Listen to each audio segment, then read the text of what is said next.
Ladies and gentlemen, welcome to Daybreak, and down at the bottom left-hand corner of the map we have our red Zerg player and winner of game number 1 and winner of a whole lot of games over the past 11 weeks of Fight Club. It's TSL HyuN. He's going up against the recent reigning GSL Fight Club champion, GSL Fight Club, GSL Code S champion. I talked way too much about Fight Club. It's StarTale Life.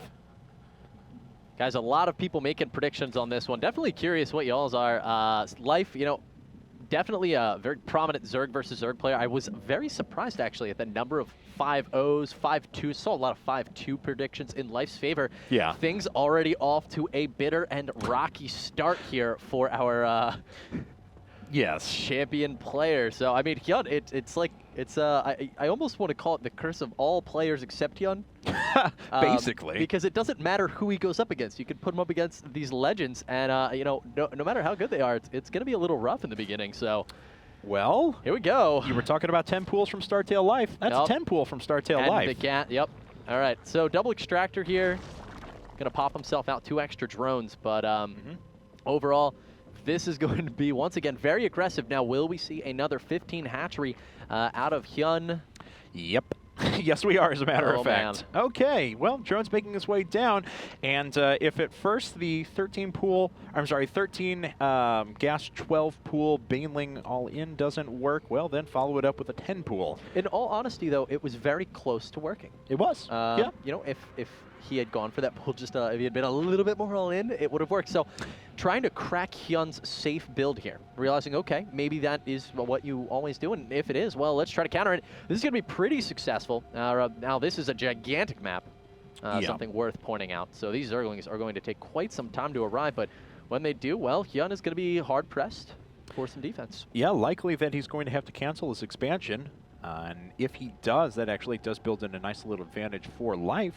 After 8 links, we'll see if he stops. And yeah, he's going to put down a hatchery here, so he will have his own expansion underway. And right now, yeah, this Overlord getting in perfect position knows that nothing is up quite yet. This forward drone is actually going to catch these Zerglings coming in. That's going to alert HyuN that he needs to turn around and start doing something. But what can he do? This spawning pool is still 5 seconds away. I was actually a little surprised that HyuN sent off a drone. I'm thinking he's trying to just bait some damage. You know, he's getting some done right now, but he did see this. Oh, the drone was getting caught. He saw these with his Overlord, guys, so gotta let the hatchery finish. Here comes some reinforcement Zerglings. That actually makes a really big difference, having 8 lings now, because if there were only 6, it would be 8 lings versus 6 lings, but now it's going to be 8 versus 8. HyuN's also going to be arriving in waves. If Life can catch these bottom 2 lings, this hatchery is, you know what, he's going to finish this before the Zerglings even pop out. Yep. Hatchery's dead.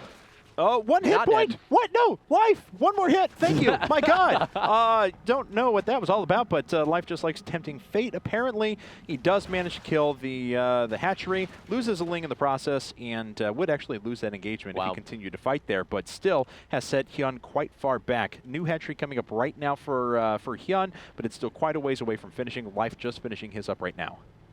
Well, beautiful opening for Life, as we were talking about earlier. You know, the cancel even would have been nice for him, but in this situation, this is just incredibly bad for HyuN. Look on the minimap, guys. His Zerglings are halfway across the Daybreak map right now. It is a long run home. And he loses another 75 minerals and may just lose another drone here, too. So HyuN trying to get his units back in position, but now Life is invading into his main, and he's going to take a couple of drones with him. Even just getting 1 or 2 drones here is enough to give Life a pretty substantial lead in overall economy. As we can see, he's sitting on just 1 queen for the time being. He'll have a second here in a bit, but 2 bases is the important part. Yeah, 2 bases. He kept his Zerglings, well, some of them alive, picked off a drone, and got scouting information. He hopped in there and went, oh, you're not researching speed. You have no extractors taken. I'm feeling pretty good right now. I mean, speed is 3/4 of the way done right now for Life. Once it's done, he's going to be pretty much impermeable. And he's making another 20 lings.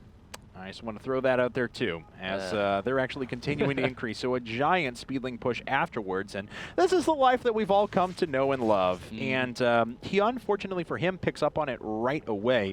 But even with 3 spine crawlers up at the top, that's a significant investment. That's cutting into the available workers that he has.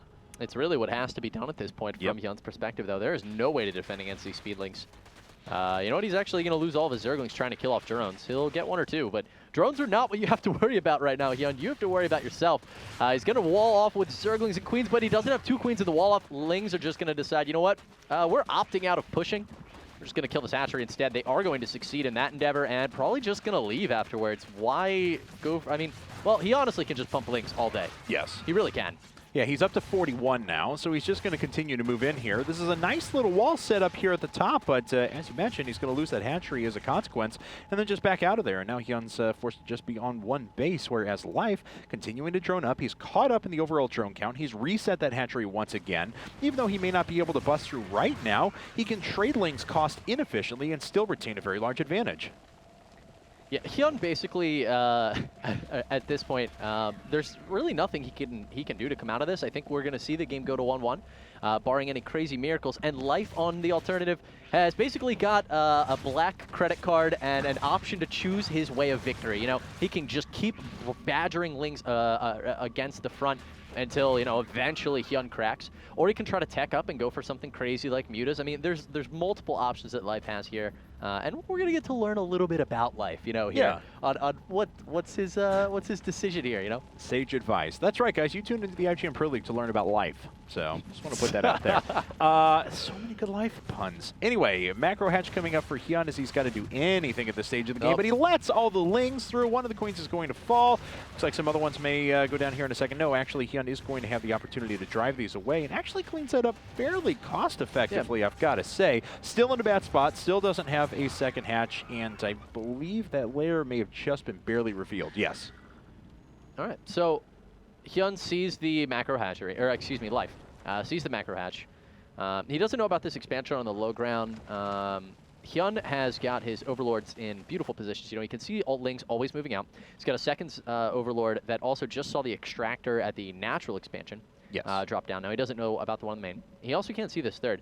So HyuN's pretty in the dark right now, but you know, what can you do from his perspective? Honestly, you can just try to slowly battle your way back into this. And if he does, I mean, Gavin, this will be a match for the record books. But Life right now, he's actually only up by about 20 supply, which granted is, you know, 50% of HyuN's supply. Correct. And he has, you know, more than 50% workers than his opponent as well. So you know, he's still sitting in a very good spot, and pretty much no matter what he does. You mentioned before that he can kind of choose his path to victory, and that's about right. It looks like he's going to go down the Roach Infestor route again, but, you know, he could basically, I mean, he could take up to tier 3 if he wants. He could sit back and just take a 4th base. He's got a lot of opportunities. Well, that's, you know, what we were talking about earlier. As the player who's ahead, you want to play in your most comfortable environment where you're least likely to make mistakes. Yeah. And so Life just opts to play it safe. So I think that obviously tells us a little bit about him, you know, in the respect that even when he's insanely ahead, he just sticks to his guns and plays it as perfectly standard as possible. So is going to be taking that third, as you said. HyuN, he actually is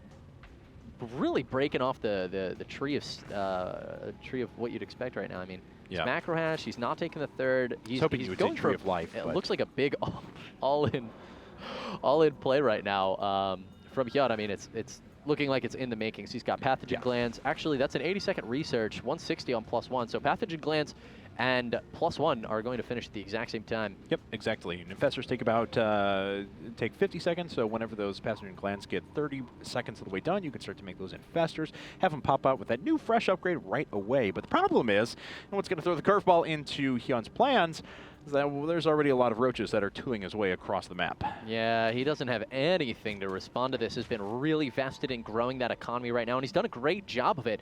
But you know what? The roaches actually turn around upon seeing all these spine crawlers on the low ground, but those are just the spine crawlers on the high ground that move down onto the low ground. Yeah. So you can actually still push. He realizes that when he sees no units after diving pretty deep in there with those Zerglings, but at this point, well, actually, HyuN still has nothing except an Infestor on his production tab, so. No. And, well, just the single Infestor as well. There's some more available larvae, and he actually dumps them directly into roaches, so he's only going to take advantage of one Infestor at the moment. And looks like Life tries to test the waters, but not going to be too successful there. As we can see, Life's own pathogen glands are pretty far along. He has 4 Infestors coming up himself, and he can test the waters right now, but it's not imperative for him to move in and try and kill his opponent this second.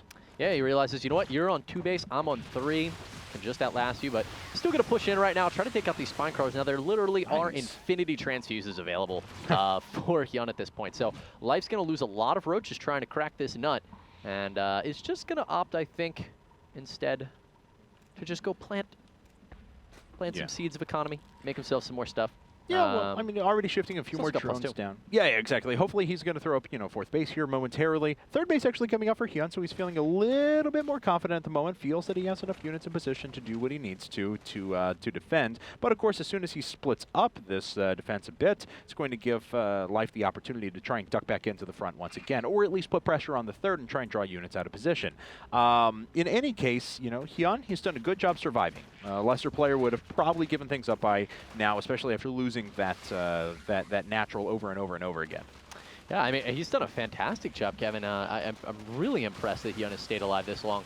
And not even just that. I mean, here's Life pressuring, and HyuN's holding it off pretty well. Nice fungal growth, however, for Life on a giant clump of units down here. The Queen's making it look a little bigger than it really is, but those are important units to take out with all those transfuses. Unfortunately, doesn't get to kill them off. HyuN is going to hold here, but Life is just pouring supply into HyuN's base right now at 146. We'll see if HyuN can hold off what is bound to be a sustained pressure from the purple Zerg. Yeah, so now he's at he was at half the supply of his opponent there momentarily, and even with the fresh round of 16 roaches coming out, it's answered by the 21 roaches that Life was just producing a second ago. And Life is just about to hit +2 upgrades, and that doesn't matter. It's out, it's it, and we have a 1-1 tie now between Startail Life and TSL HyuN. Things are starting to get a little bit heated up, Kevin. I wanted to see this match go all the way to the game 9. We'll see if it's going to happen. If anybody's going to do it, it's going to be Life. I mean, guys, HyuN, it's been 11 straight matches. He has not faced off against a Zerg yet. That's right. Everything has been Protoss and Terran. And, he's taken out some of the best Protoss and Terran players in the world, too. So 5-0'd alive. What? Yeah, Life's pretty good.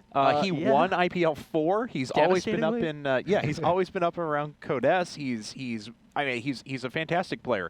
It's not that I would have thought he would have won necessarily against HyuN. I don't think he'd be 5-0'd. We're talking about one of the best Terran players on the planet. It was unbelievable. I couldn't even believe that match. So here we go, guys. Let's yeah, I guess we can jump to a quick commercial break. I'm going to give a few more shout-outs on Twitter here real quick. So people are saying that Joe the Joker says we don't need to invite one player into Fight Club. We need to invite 2. He says that can we do a 2v1 so that HyuN can actually move on from Fight Club. So that's kind of like beating the 2 insane AIs at the same time, I guess. I don't know. Do you get an achievement for that? I guess his achievement is $5,800 it would have to be $1,000, so far. Right? Yeah, exactly. Yeah. HyuN can he might agree to that. Let's see here. Let's see here. Who else says? A lot of people are saying Parting. I want to say that he participated already, but I'm not sure of it. But he would be one of the players that we would definitely invite, especially with his boast the other day that his Immortal Sentry all-in has never, ever, ever, ever, ever lost to a Zerg player ever. So let's see here. And King Kaoshin actually saying that would be a 5-0 raffle stop. Let's see here. We had Mitchell actually come in and say it's the Muslims day, so it means that he has to fight. There you go. There we go. All right, well, let's go ahead and run to a commercial break, guys. While you're away, head over to IGN.com/IPL giveaways because we actually have 12 sweet giveaways we're giving away all the way through 2013. We'll have a new one basically each week. Right now, we're giving away a pair of Astro A50 headphones from our lovely, lovely friends at Astro Gaming on Twitter. So please do give them some love there. Again, head over to IGN.com/IPL giveaways for more information. We're going to run to a commercial break. We'll be right back after this.